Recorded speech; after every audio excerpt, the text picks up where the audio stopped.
Have you ever heard a baby crying? Like crying like the world was ending and been able to completely ignore it? No, of course not. They get in your ears and it just kind of echoes, right? Similarly, type 1 diabetes, have you ever had a massively high blood sugar or a crashing low and been able to just dismiss it and pretend it's not in existence? No, of course not. In today's episode, I want to talk to you about how my newborn is teaching me lessons about diabetes that I forgot even existed, the similarities between the two, and of course, one single thing, one strategy that you can implement that's going to make your diabetes a lot easier. So, without any further ado, let's get into our theme song.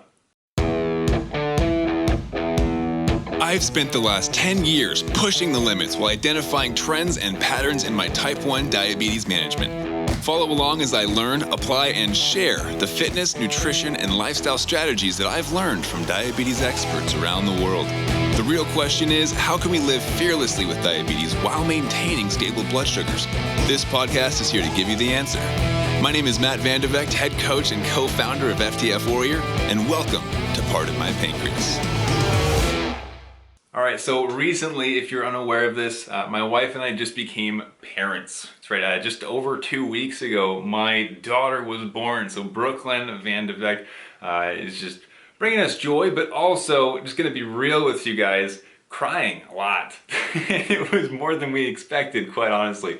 But it taught me a really interesting lesson about my diabetes that you can apply to your own life as well. So recently my wife and I were running errands and trying to get to as many stores as we could before she started crying again. While Brooklyn is content, we get as much done as we can.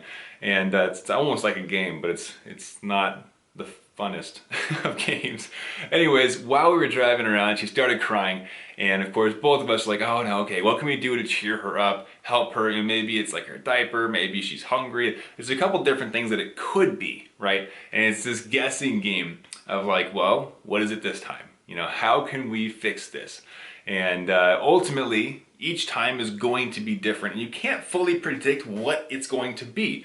And that's where I had this realization. I was like, this sounds really familiar, right? With our diabetes. You get a high blood sugar and you're like, okay, this is super frustrating. I don't know why this is happening, right? And you realize that you've got a couple different options. Like, okay, maybe I didn't take my insulin, maybe I'm stressed, maybe I did an anaerobic workout, maybe my basal insulin isn't strong enough. There's like a lot of checklist items that you can implement and kind of work your way through. But ultimately it's frustrating because you don't know the exact answer right away. Right? And what was interesting about this is that my wife has been studious while becoming a new parent. She's been incredible looking up resources, trying to become the best possible mom that she can. And she's come across quite a few different courses online of other moms who've taught what they've learned. It's pretty sweet to have other people around that can teach you the secrets that they've learned after years of the trial and error in trying to figure out what parenting is, right? And so ultimately, she actually found this video on babies crying, and that you can actually interpret the different types of cries. And this mom was trying to explain to everybody in this video that based on the sound that your baby is making, they're actually telling you what they need in order to stop crying. And for me, this was just mind-blowing. I was like, what?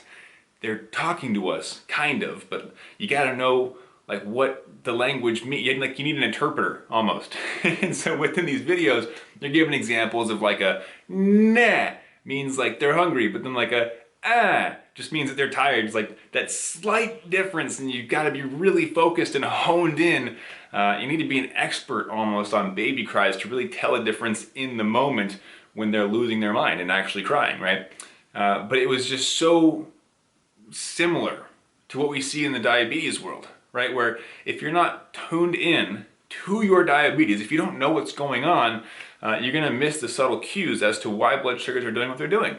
Blood sugar rise to one person could be an entire, 5, 10, 15 different things, but to another person they say, oh, because it was this type of rise, it means it was X, Y, Z. But if it was this type of rise, it would only be A, right? And so even like blood sugar rises by themselves, looking at when the blood sugar rise happened in relation to other things, right? I always talk to my clients about like, they say, oh, my blood sugar spiked after a meal. I'm like, okay, what's the rest of the story? And they're like, what do you mean? That is the story. And I'm like, no, don't you see? It could have been the pre-bolus, the bolus itself. It could be your basal. It could be the stress from work. It could be that you're not sleeping enough at night. And my brain is just firing because I'm like the course person, right? That's teaching the baby cries. I know what to look for, but my clients are still learning about that. Still trying to identify how to translate the baby cries of their diabetes, right? And so as you're looking at your diabetes as this seemingly, what's the word I'm looking for? Seemingly uncontrollable crying thing that you love. I'm just kidding, you probably don't love your diabetes. But as you're viewing your diabetes as a thing that seems to be uncontrolled and really difficult for you to understand at a deeper level, understand there are those people like myself who do understand on a deeper level. And of course, you're watching this video, so you're aware that I have videos out there that are going to help you interpret your blood sugars in a more fluent translation, if you will. But within that, you have to understand there's a checklist that you're going to be following, right? If you have a high blood sugar, it's not just about, oh, I didn't take enough insulin. There's a ton of different variables that we have to look at. You know, if you're wearing an insulin pump, for example, is it the cannula? Is it the tubing? Is it the cartridge? Is it the pump failure itself? Is my CGM giving me the wrong data? Maybe my blood sugar isn't high. Like, there's so many different impacts of all the different pieces of diabetes that you have to take into consideration. Just like with the baby, right? With my daughter, we have to think about, okay, when was the last time she was fed? When's the last diaper that we changed? When was the last time she took a nap, right? And you go through this checklist of ideas as to what it might be. And then over time, I'm sure we're gonna start understanding her cries at a deeper level and maybe even start to understand them as to like, oh, that's that one cry that means she's hungry. Give her a bottle, or, you know, time for Lisa to go breastfeed. Like, we're gonna figure it out, but right now we're still in that learning phase, as you might be with your diabetes. And if you are in that learning phase, looking for that interpretation of what does the blood sugar data mean? What does it point to? How do I understand what my diabetes is trying to tell me in order to fix it, right? Instead of just being complacent and just being okay with unpredictable and uncertainty within your blood sugars, if you're curious about what's really going on and you are trying to learn about how to interpret those signs from your blood sugars to understand how to prevent that from happening in the future, then I've got something special for you on how to simplify that, on how you can actually identify what those key factors are to keep your blood sugars cruising and in control and in range, right? Similarly to a mom who's had 3 or 4 kids, probably knows how to understand the cues of an infant better than I do. Right? You find someone who knows what they're doing, you go watch their stuff, you learn from them, and that is the fastest possible path to true understanding on any given topic. Go find someone who's doing it, copy them, and then go on with your life, right? So if you're looking for that, if you're trying to understand how to translate the blood sugars that you're dealing with, the highs, the lows, the unpredictability, the frustration behind them, then I got a training for you that's going to simplify all of that and show you a few of the key factors that most of my clients benefit from massively. Okay, we all have very different lives, obviously, with diabetes, but there are a few key factors that if you zoom in on them, can make a massive difference in your diabetes management. It can even simplify it, make it a bit easier for you as well. So if you're interested in that, jump into that training. It's completely free. It's where I dive deeper into how I manage my diabetes using something called the 80-20 blood sugar formula. Okay, this is a piece that took me years to discover.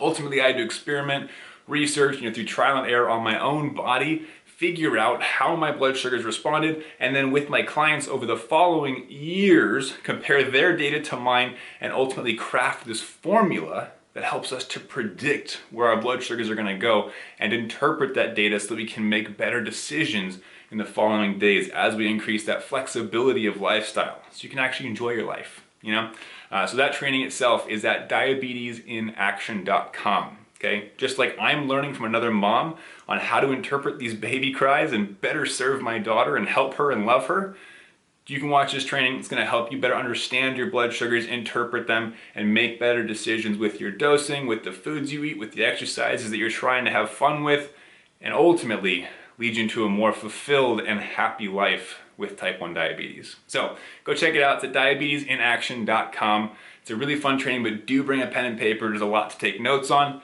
and I hope you enjoy that one. Hopefully you're enjoying your day overall. I'll see you next time. Be sure to subscribe if you have not yet. Love seeing you guys enjoy these videos and dropping your comments below. And as always, keep up the fight.